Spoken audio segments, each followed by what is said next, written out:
Welcome back once again to Fighting Fire with Fire, the AJ Rose Show. Week 4 of the NFL season is in the books, which means it's time for the Week 4 NFL Awards. Let's get right to it. Your winner for Best Performance of the Week as a team goes to the Atlanta Falcons, who put a beatdown on the Houston Texans. They beat them 48-21 in a game that they led 42-0. Atlanta is favored in every single game they have left on the schedule, and they have a legitimate chance to go 14-2 and get the number 1 seed in the NFC. Look out. Your winner for Worst Performance of the Week as a team goes to the San Francisco 49ers for laying an egg against the Green Bay Packers and being the only team in the NFL not to reach double digits this week. They lost 17-3 at home against the Packers. Colin Kaepernick is playing the worst football of his entire career and may be done as a starter after the season if he doesn't right the ship soon. Your winner for Best Performance of the Week as a player goes to Atlanta Falcons running back Devontae Freeman, who not only utilizes the spelling of Devontae with an A at the end of it, but for the second week in a row had 3 rushing touchdowns and is now a must-have for everybody who's playing fantasy football. Your winner for Worst Performance of the Week as a player goes to... It's our first back-to-back winner of an award on Fighting Fire with Fire. It's Tampa Bay Bucs kicker Kyle Brinza, who for the second week in a row missed multiple kicks in his game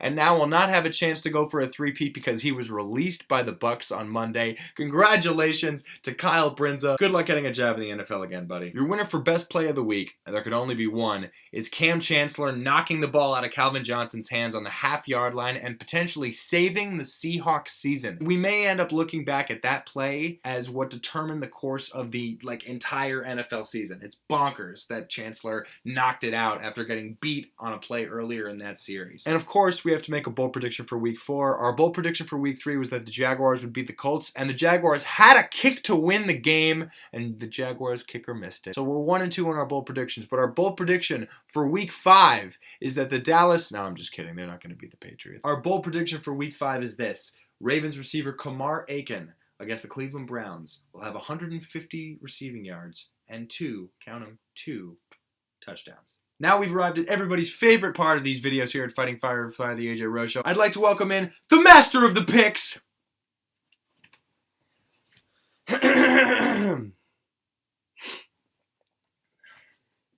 Elliot Bruce. Elliot, you went 4-1 again last week. That's 3 in a row, including the video that I never did post. We have it, I promise. 4-1, 3 weeks in a row. What do you got for us this week? All right, this week I'm going with all away teams. So last week I was going with all college football. This week I'm going 5 away teams.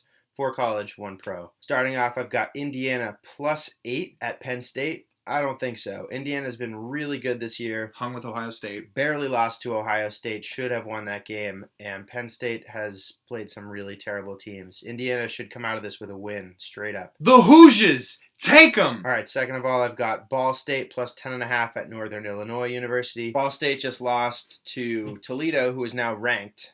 They lost 24-10, and Ball State has had a tough schedule. I think Ball State's underrated. Ball State. Take them. Next, I got Northwestern +7.5 at Michigan. Michigan's a little overrated. They've shut out 2 teams in a row, but Northwestern themselves has only allowed 35 points through the first 5 weeks of the season. The Northwestern Wildcats. Take them. Fourth, we've got Syracuse +2.5 at the University of Southern Florida. USF has been terrible this year, and Syracuse has a big chip on their shoulder. Dingley's Mulgoon, University of Southern Florida. The Syracuse Orange. Orange. Syracuse Orange. Take them. Last but not least, we have the Chicago Bears. +9.5 in Kansas City. Jay Cutler is back and better than ever. Maybe. But they should cover this spread. The Bears! Take them. That'll do it for us here on Fighting Fire with Fire, the AJ Rose Show. He's Elliot Bruce. I'm AJ Rose. We'll see you next week.